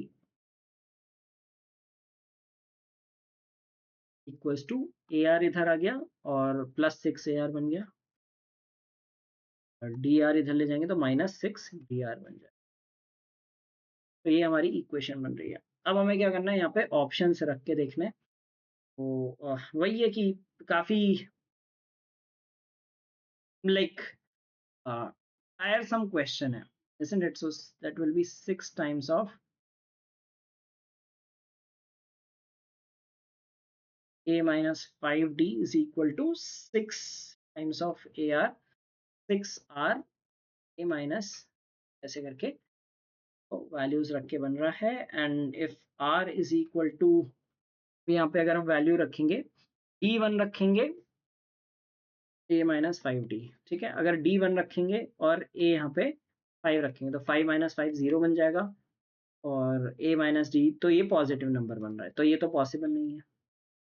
E is equal to 0.5 and a is equal to 4 और माइनस 2.5 मतलब 1.5 बनेगा, और 6R, और R कितना है 1/18, 1/18 तो 6 into a minus D is 3.5। Again 1.5 नहीं बन रहा है, ठीक है, सेकंड ऑप्शन भी फिट नहीं होगा। 1/24 लिया, D3 और A17, D3 और A17, ए को 17 ले लिया, माइनस 15, ये 2 बन जाएगा। 6R, 6 into 1/24 a minus D into 14, again नहीं बन रहा है, 2 नहीं बन रहा है, तो 3 ऑप्शन एलिमिनेट हो गए। तो then fourth should be your answer. Let us check it. R is 1/30, D is 1 and A is 6। 6 minus 5 1 हो गया, ये होगा 6/30 into a minus D is 5। 30/30 ये 1 हो रहा है, सेटिस्फाई कर रहा है। तो again definitely not a question worth attempting in the examination, और does not make sense to solve such questions, ठीक है। अब ये क्वेश्चन डुएबल है, ठीक है, डुएबल है, परम्यूटेशंस का क्वेश्चन है। It says that m is a 4-digit integer that lies between 1999 and 4401. m is formed by using the digits 0 1 2 3 4 8 and 9. Repetition of digits is allowed, repetition allowed है। Possible number of integers m will be, m कितने हो सकते हैं, m की कितनी values हो सकती है, ठीक है। अब इसको करते हैं, पहले हम लेते हैं 1999 हो गया, तो 2000s में नंबर हो सकता है, 3000s में नंबर हो सकता है, 4000s में सारे केसेस नहीं होंगे। 2000s में पहला डिजिट 2 आएगा, ठीक है, बाकी 3 डिजिट आएंगे। रिपीटिशन इज अलाउड, और कितने डिजिट्स हैं, 1 2 3 4 5 6 एंड 7 डिजिट्स, तो यहाँ पे 7 पॉसिबिलिटीज आ गई, 7 आ गई, 7 आ गई, ठीक है। कितना हो गया, 343 नंबर्स। सिमिलरली 3000s में देखेंगे तो फर्स्ट डिजिट 3 आएगा, 7 इंटू 7 इंटू 7, यहाँ पे भी आपके पास 343 पॉसिबिलिटीज हो जाएंगी, ठीक है। 343 पॉसिबिलिटीज हो गई, तो टोटल कितनी हो गई, 686 अभी तक हो चुकी। अब 4000s में आता है, ठीक है, तो फर्स्ट डिजिट हमारा 4 होना चाहिए, सेकंड डिजिट कितना होना चाहिए, सेकंड डिजिट या तो 0 हो सकता है, 1 हो सकता है, 2 हो सकता है, 3 हो सकता है। अभी हम 3 यहीं तक लेते हैं, सारे नहीं ले रहे, बताता हूँ क्यों। ठीक है, क्योंकि अगर आप 4 लोगे तो फिर एक ही नंबर बनेगा, वो अलग से काउंट करेंगे। ठीक है, अगर आप उसको नहीं भी काउंट करोगे तो आप वैसे ही कर सकते हो ऑप्शंस की वजह से। तो हमने कितनी पॉसिबिलिटीज हो गई, 1 2 3 4, 4 पॉसिबिलिटीज हो गई सेकंड डिजिट की, और थर्ड डिजिट और फोर्थ डिजिट में कोई रेस्ट्रिक्शन नहीं है। तो 7 7 हो गए 49, 49 इंटू 4 इज 190। कितना बन गया अभी तक हमारा, 882। अब एक जो नंबर हमने काउंट नहीं किया है वो है 4400, वो भी काउंट होगा क्योंकि उसमें हम 4 लेंगे, बट लास्ट में दो ही डिजिट जीरो जीरो ही हो सकते हैं, क्योंकि अगर 0 1 ले लेंगे तो वो हमारा नंबर रेंज के बाहर चला जाएगा। Right, it is said that it has to be between these numbers. Between का मतलब होता है कि उनके बीच में होना चाहिए, 440 आप काउंट नहीं करोगे।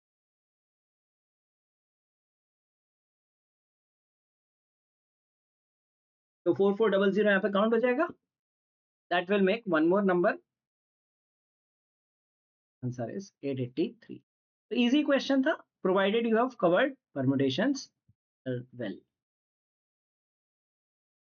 Find the number of permutations in arranging the letters of the word stature such that vowels are always in odd places. Again, permutations का question. So you are realizing कि permutation combination probability का काफी important role है। ठीक है, तो अगर आप वो चैप्टर छोड़ के जाते हो तो आपके लिए लॉस हो सकता है, because significant number of questions are from modern math, algebra, etc. ठीक है, चलो नेक्स्ट इस क्वेश्चन को देखते हैं कि हमें अरेंज करने स्टेचर वर्ड के vowels are in odd places. 1 2 3 4 5 6 7 यहाँ पे ऑड प्लेसेस हैं।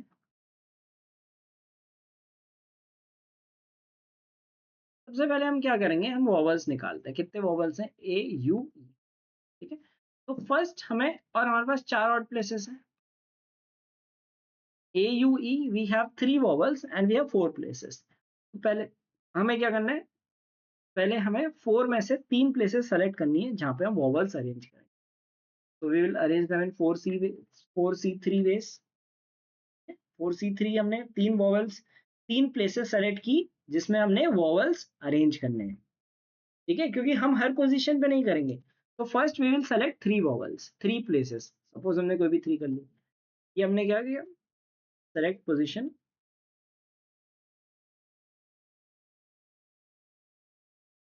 फिर हमने क्या करना है, इसे हमें मल्टीप्लाई करना है 3 फैक्टोरियल से। क्यों, हमें वॉवल्स अरेंज भी तो करने हैं, 3 प्लेसेस ले ली और उन्हें अरेंज भी तो करना है। अब क्या करना है, फिर हमारे पास कितने लेटर्स पड़ गए, टोटल देयर आर 7 लेटर्स। ठीक है,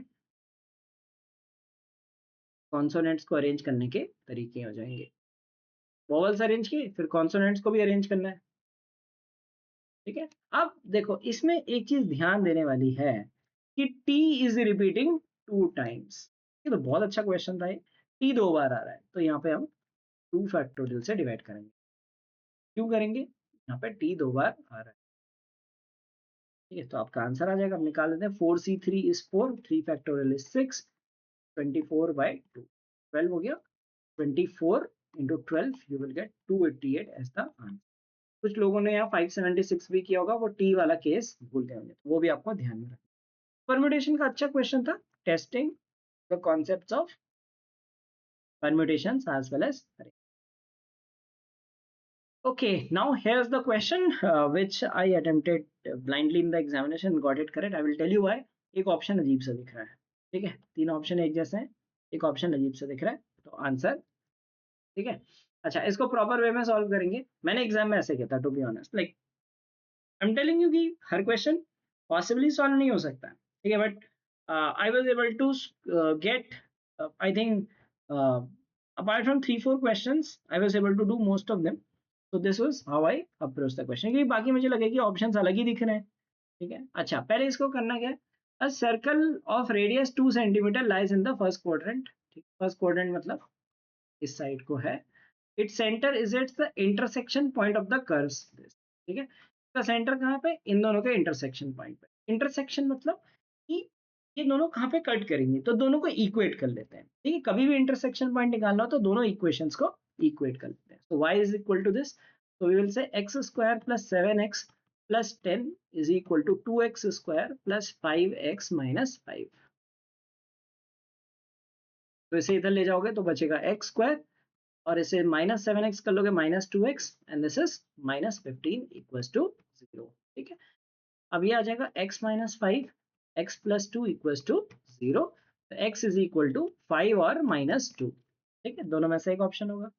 अब क्या कह रहा है, ये फर्स्ट क्वाड्रेंट में है। फर्स्ट क्वाड्रेंट में मतलब कि x और y दोनों पॉजिटिव होने चाहिए, तो we will remove this case. ठीक है, अच्छा अब x की वैल्यू आ गई, x की वैल्यू के करस्पॉन्डिंग में y की भी तो वैल्यू निकालनी पड़ेगी। हमें x की वैल्यू पता है, राइट? तो अगर हम x की वैल्यू किसी भी इक्वेशन में रखते हैं तो y will be equal to 25 plus 35 plus 10। आप चाहे दूसरी इक्वेशन में रखो, किसी भी इक्वेशन में रखो, y की वैल्यू 70 आ जाएगी। ठीक है, तो ये क्या हो गया, ये हमारा सेंटर हो गया। सेंटर है ना, क्योंकि दो पॉइंट चाहिए x और y। x की वैल्यू 5 निकल के आ गई, पर y की कैसे आएगी, इसी इक्वेशन में रखो, किसी भी एक इक्वेशन में रखो। तो सेंटर हमारा है 5,70। ठीक है, अब देखो इसको लॉजिकली भी कर सकते हो, 5 और 70, यहाँ पे एक सर्कल बन रहा है और इसका रेडियस कितना है, रेडियस 2 सेंटीमीटर का है। तो ऐसे यहाँ पे सर्कल बन जाएगा, रेडियस होगा 2 सेंटीमीटर। ठीक है, अच्छा अब देखो, अब ऑप्शंस कैसे एलिमिनेट कर सकते हो।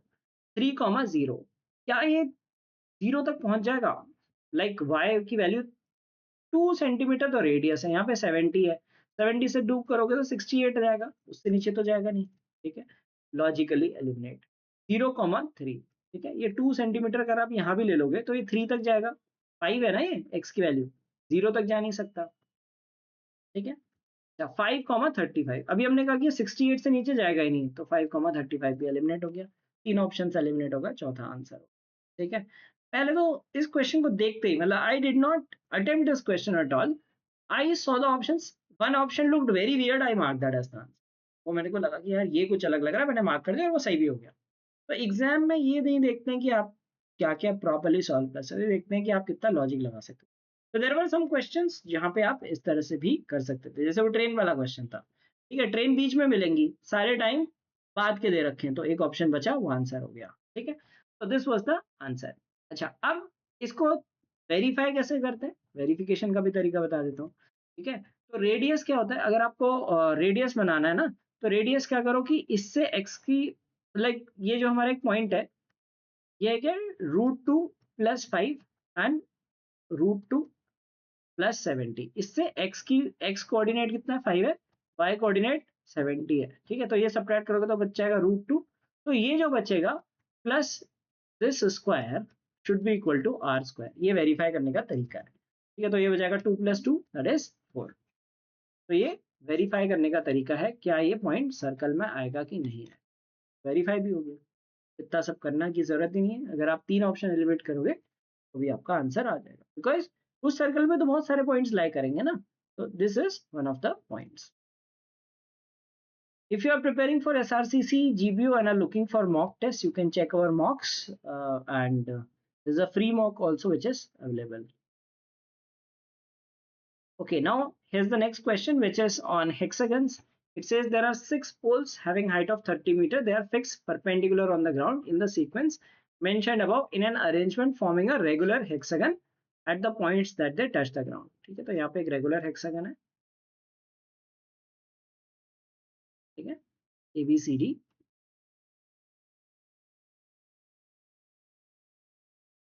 और इनकी हाइट 30 मीटर्स है।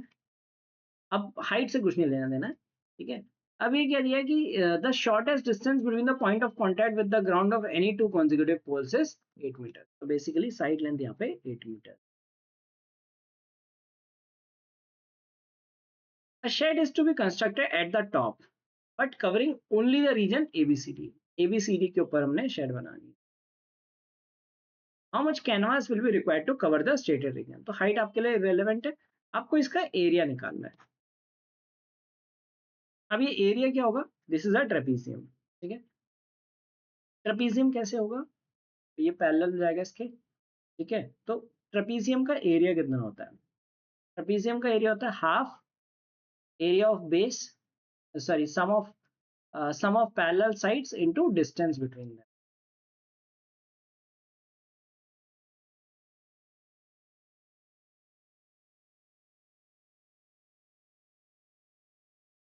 ठीक है। Now how to get these side lengths, ठीक है। अब मैं आपको एक तरीका बताता हूँ। अगर रेगुलर हेक्सागन है ना, रेगुलर हेक्सागन को आप 6 इक्वल इक्विलेटरल ट्राइंगल्स में डिवाइड कर सकते हो।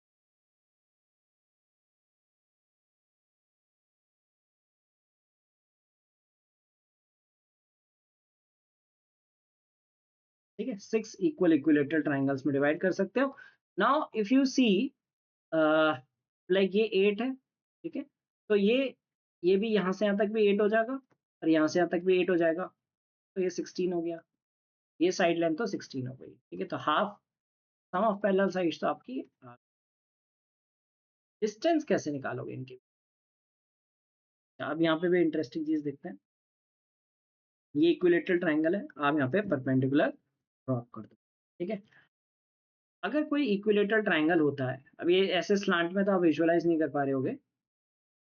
ये इक्विलेटरल ट्राइंगल है, इसने मैं परपेंडिकुलर ड्रॉप कर दी। इक्विलेटरल ट्राइंगल की जो परपेंडिकुलर होती है वो होती है √3/2, √3/2 a, तो that is 4√3। Now this requires good knowledge of geometry. जिसको हेक्सागन्स वगैरह ये सब आते हैं, should have been able to do this question, क्योंकि क्वेश्चन उतना टफ नहीं था, provided you know this concept like how to find the area of trapezium and like this property of regular hexagon. So get 2√3 into 24, so 24 into 2√3, that is 48 root, that will be the of this question, ठीक है। Next question है। अच्छा, ये easy question था, ये तो doable था। देखो 5-6 क्वेश्चन आपको इजीली मिल जाएंगे जो आप कर सकते हो। Try to maximise score in reasoning, try to maximise score in your English, क्योंकि उसमें सब लोग कर पाते हैं, ठीक है। लेकिन अगर आपका क्वांट और डीआई अच्छी है, so that will be the differentiating factor in SRCC. और डिफरेंस इसी से आता है, ठीक है। Last year I was rank 1 by large margin. Second का पता नहीं स्कोर कितना था, but definitely I would have been by at least 50 marks. Prior to that, when it was of 640 marks, I was uh, rank 1 with a very very high margin, 472। Second जो आया था उसके 375 थे, ठीक है। तो very high margin। The thing is, like, most aspirants would not be good in quant and DI।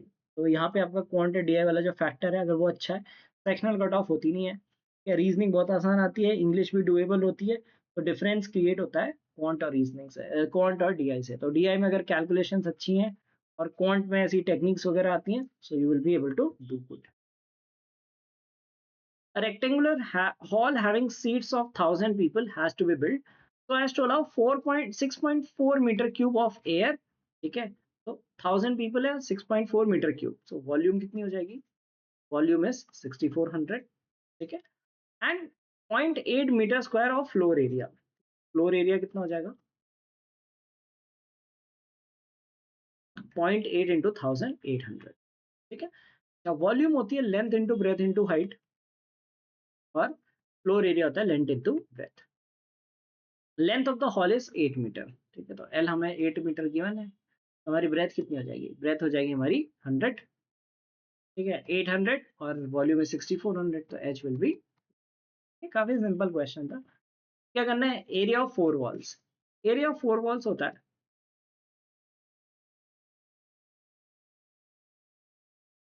2 times of L plus B into H. तो बस यहाँ पे वैल्यूज रख लो। L plus B is 108, H is 16 into 108, 1728 will be the, ठीक है। Calculation करने की भी जरूरत नहीं है, 16 है और 100 से मल्टीप्लाई होगा, 16 100 से ज्यादा आना चाहिए। ये लास्ट डिजिट देख लो, 8 into 8 is 4, 4 into 2 is 8। Okay, so this was one of the doable questions. Now this is a tough question, ठीक है, जो मेरा नहीं हो पाया था एग्जाम में। Now it says a solid cone of height and base radius 10 units each is cut into a small cone and a frustum in such a way that the ratio of volumes of the small cone and the frustum is 1:7। What is the approximate ratio of their total surface area? क्योंकि यहाँ पे option बहुत close थे, that's why I skipped this।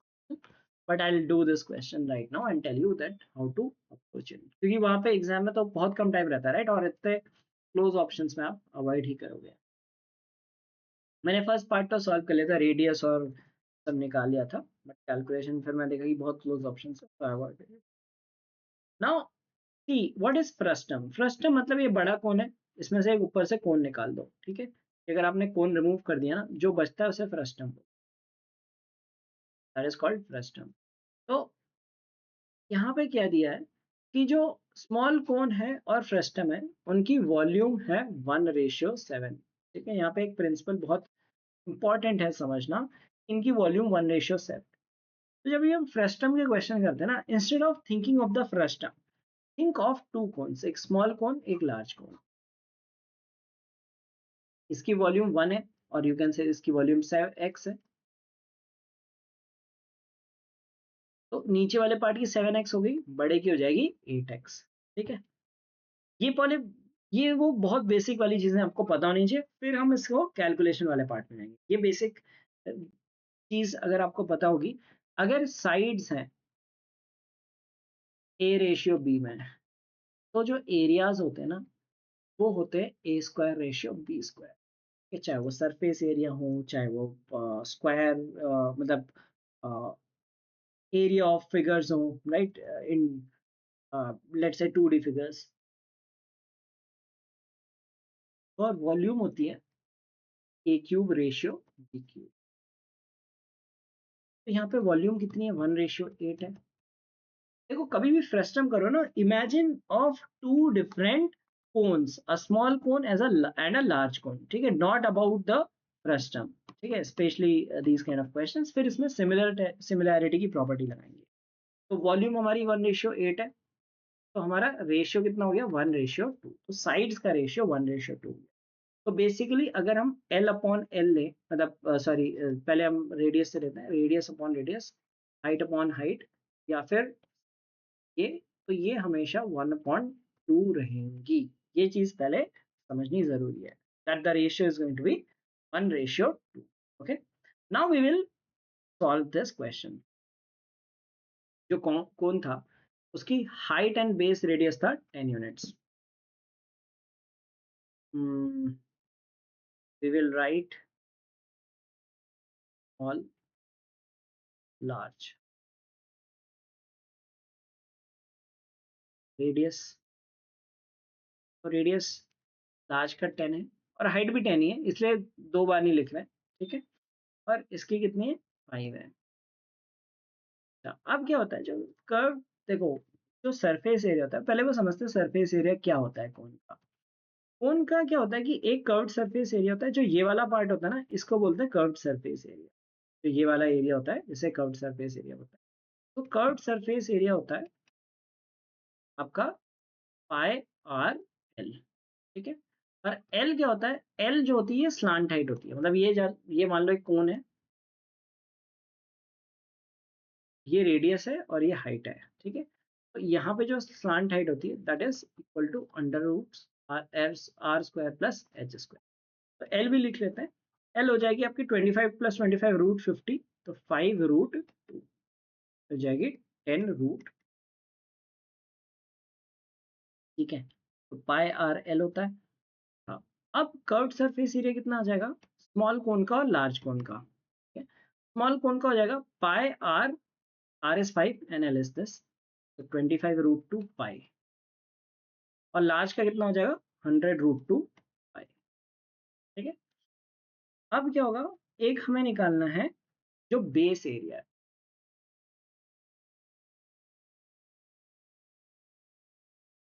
Curved surface area is this area only, ठीक है, ये नीचे का बेस काउंट नहीं करना।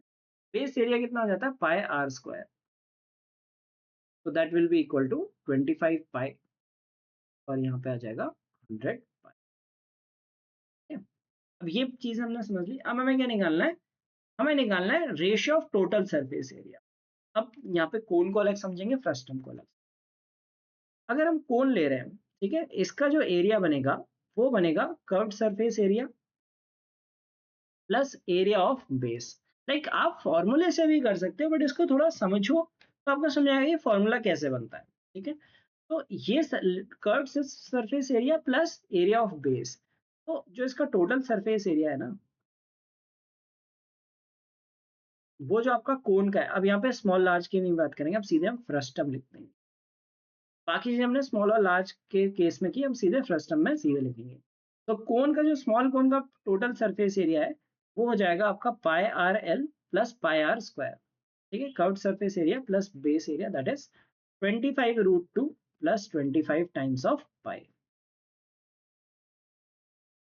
ये हो गया आपका कोन का टोटल सरफेस एरिया, जो कर्व सरफेस एरिया था और एरिया ऑफ बॉटम। ठीक है, ये हो गया। अच्छा, नेक्स्ट चीज क्या है कि फ्रस्टम का निकालना है। अब फ्रस्टम में क्या करेंगे, फ्रस्टम को देखो, ये इमेजिन करो कि ये वाले पार्ट का हमें एरिया निकालना है। पहले हम इसका कर्व सरफेस एरिया समझते हैं। ठीक है, कर्व सरफेस एरिया समझते हैं और फिर बेस एरिया समझेंगे। कर्व सरफेस एरिया यहाँ से यहाँ तक होगा। तो ये समझ लो कि जो लार्जर कोन था उसका ये वाला हिस्सा कट गया। ये लार्ज कोन का पार्ट है ना, लार्ज कोन का हमारा ये था 100√2 पाई, और उससे 25√2 पाई हमने कट कर लिया, ये पार्ट हमारा बाहर निकल गया। तो ये वाला कर्व सरफेस एरिया बचेगा, तो that will B 75√2 pi. Otherwise ये फॉर्मूले से बहुत कॉम्प्लिकेटेड होता है, बहुत सारे फॉर्मूले याद करने पड़ते। 75√2 पाई इसका कर्व सरफेस एरिया। ठीक है। अच्छा, अब इसमें दो बेस होंगे, एक ऊपर भी बेस है, एक नीचे भी बेस है। ऊपर के बेस का एरिया कितना हो गया, 25 पाई, ये ऊपर का बेस हो गया, और ये नीचे का बेस हो गया, नीचे भी बेस है ना, दैट इज 125 पाई। तो टोटल सरफेस एरिया बन गया 75√2 प्लस 125 टाइम्स ऑफ पाई। बहुत गंदा कैलकुलेशन है। अब क्या निकालना है, आपको निकालना है approximate ratio of the total surface area. तो आपको निकालना है total surface area of cone upon total surface area of frustum. Frustrating question. अब देखो, इसे 25 कॉमन ले सकते हो ऊपर, √2 प्लस 1 टाइम्स ऑफ पाई। नीचे भी आप 25 कॉमन ले सकते हो, 3√2 प्लस 5 पाई, आपका आ जाएगा 25। 25 कैंसिल हो जाएगा, पाई पाई कैंसिल हो जाएगा। अब नेक्स्ट चीज क्या करो, √2 की वैल्यू अप्रोक्सीमेट लो। √2 इज 1.4। ठीक है, थोड़ा सा सिंपल रखने के लिए 1.4 रखते हैं, 1.41 भी रख सकते हो। 1.4 प्लस 1 इज 2.4, और ये कितना होता है, 3 into 1.4, that is equal to 4.2 plus 5 is 9.2। 2.4 24 by 92 करना है। अब आप क्या कर लो, इसे लाइक रिवर्स में लिख लो, लाइक 92/24 कर लो, क्योंकि 1 अपॉन दिया है। तो बेसिकली अगर आप रिवर्स कर लोगे तो सिंपल हो जाएगा, 92/24 कर लो, 4 से डिवाइड हो जाएगा 23/6, 23/6 इज 3.83। आंसर इज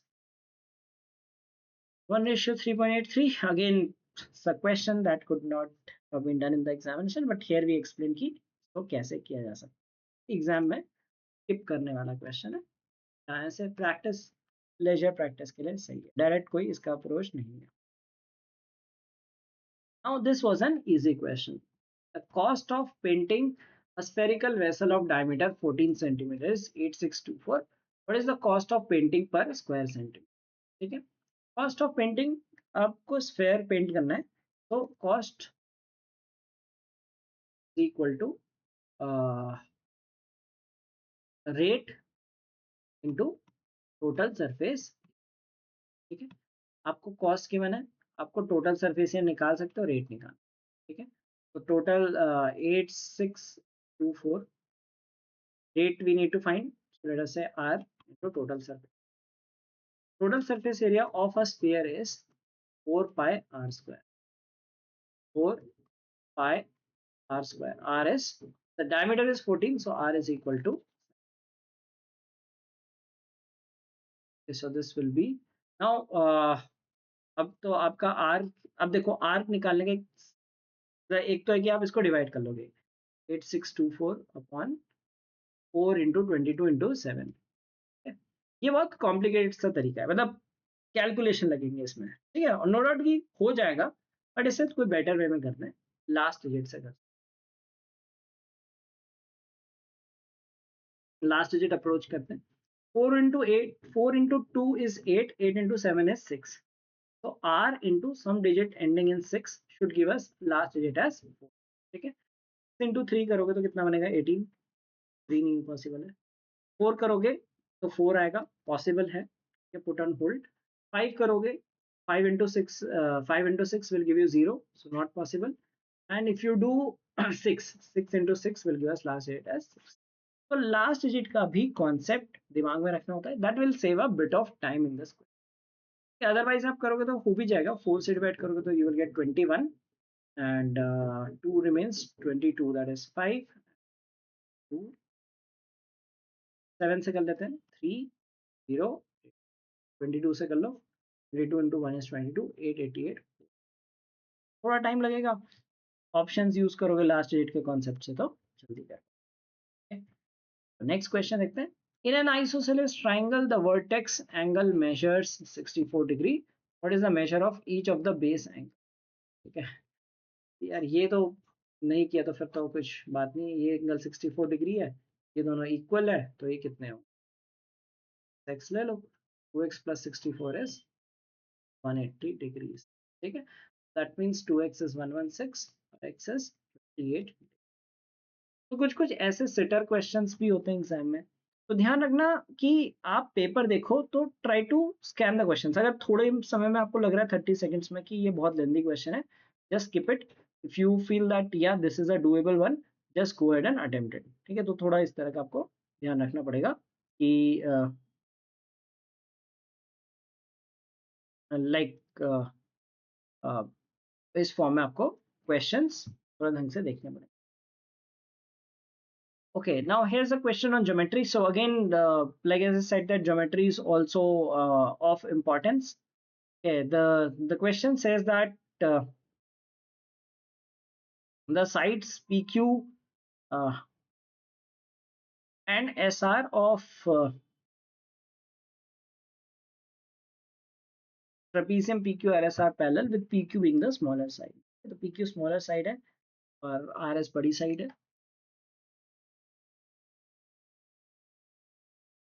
बना देते हैं QRS।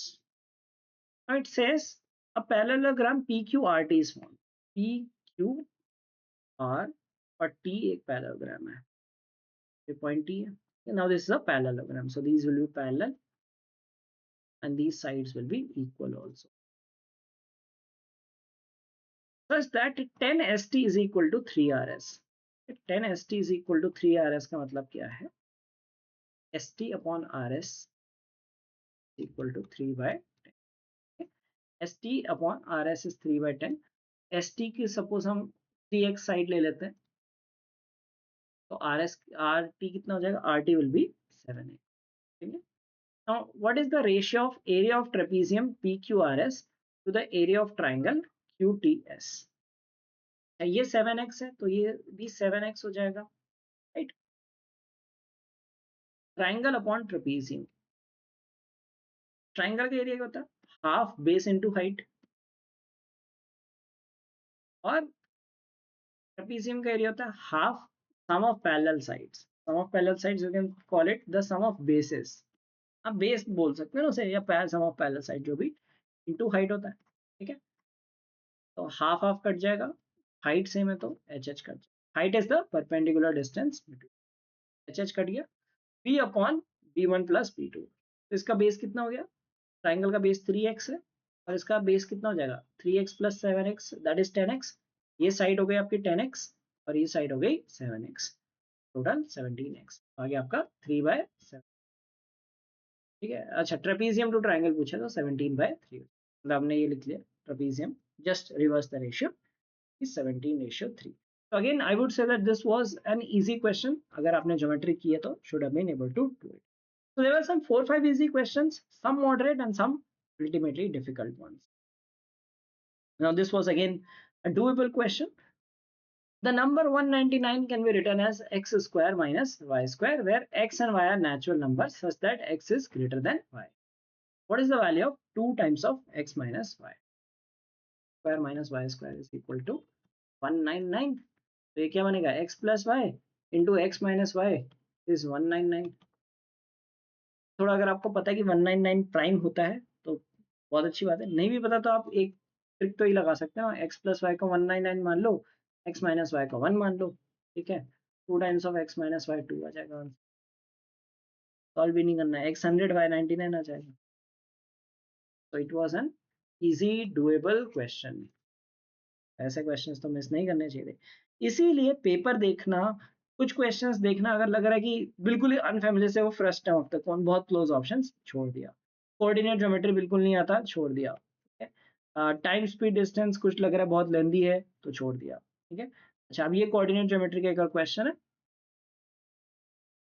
नॉट या typical coordinate geometry plus algebra also. So it says x comma y should lie between x and y are two numbers such that 2 is less than equal to x plus y less than equal to 4। तो ये थोड़ा सा confusing लगता है algebra के expressions, वो समझ जाओगे तो सिंपल है। तो जो x और y दो नंबर्स हैं उनका सम 2 से 4 के बीच में होना चाहिए, ये कहना चाह रहा है। And q is a subset of p, तो q एक वैल्यू है जो इस बीच में आएगी, such that for any two elements x1 comma y1 and x2 comma y2, this is a relation given to us, two things are given to us। तो अब देखो x1 और y1, x1 एंड y1 को हम एक term मान लेते हैं, let us say we take it a and we take it as b, ठीक है, तो b ले लेते हैं।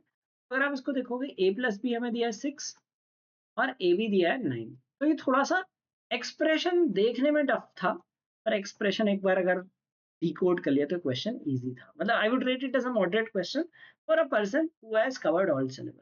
मतलब जिसने सिलेबस ही नहीं कवर किया तो वो तो भाई इसको छोड़ ही देगा। I was able to do it in the examination because बस ये क्लिक करना है कि दो नंबर्स हैं जिनको 6 और 9 करना था, तो नंबर्स मिल गए 3 और 3। तो मतलब x1 plus y1 will be equal to 3 and x2 plus y2 will be equal to 3। तो does it satisfy? हाँ, हम कह रहे हैं x और y की वैल्यू टोटल 2 से 4 के बीच में सेटिस्फाई कर रहा है, राइट। अच्छा, now we need to tell that x comma y lies on which line, ठीक है। अब क्या करना है, अब हमें पता है कि x प्लस वाई हमारे पास क्या रिलेशन आ गया, x plus Y should be equal to 3। अब देखो कौन से ऑप्शन में हो रहा है, इसमें 3 बन रहा है, 3 बन रहा है, ठीक है, पहला ऑप्शन करेक्ट हो गया। इसमें 4 बन रहा है, इसमें 4 बन रहा है, इसमें 3 एंड 4, सो 3 कॉमा 4 बन रहा है, ठीक है। वो सेटिस्फाई नहीं कर रहे पॉइंट्स, एक ही पॉइंट है जो सेटिस्फाई कर रहा है दोनों केसेस में, that is your okay?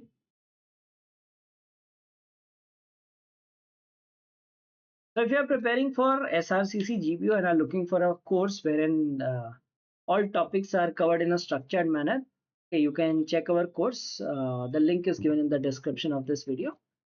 Okay, and if you want mocks for the examination, you can check out our mocks also.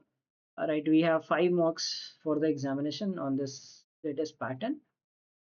So this was the solution video, and we saw that there were some questions which were very difficult, some questions were doable ones, kuch to easy hote hain, so it is about picking those easy questions and going ahead with them, right? And you cannot attempt everything in this, so just keep this thing in mind that try to attempt the doable ones in the examination, okay? And uh, like gain some marks, so topics cover कर लो अच्छे से। सो अगर आपने सारी चीजें cover कर ली, topics covered है, light से मेंसुरेशन के क्वेश्चन आपने देखे, इसमें इसमें आपने परम्यूटेशन कॉम्बिनेशन के क्वेश्चन देखे, so it taste you across all things. तो अगर आप सिर्फ सोचो कि आप अरिथमेटिक करके चले जाओगे तो ऐसे दिक्कत हो सकती है, क्योंकि there are lot of challenging questions across different topics and easy questions also across topics. कुछ कुछ हमने देखा ज्योमेट्री के इजी क्वेश्चन आए थे, अलजेब्रा के डुएबल क्वेश्चन से। तो अगर हमने होलिस्टिक प्रिपरेशन की एक क्वांट की, that could be the deciding factor, because reasoning इसमें इजी ही रहती है, तो क्वांट पे इस पे अच्छा फोकस देना।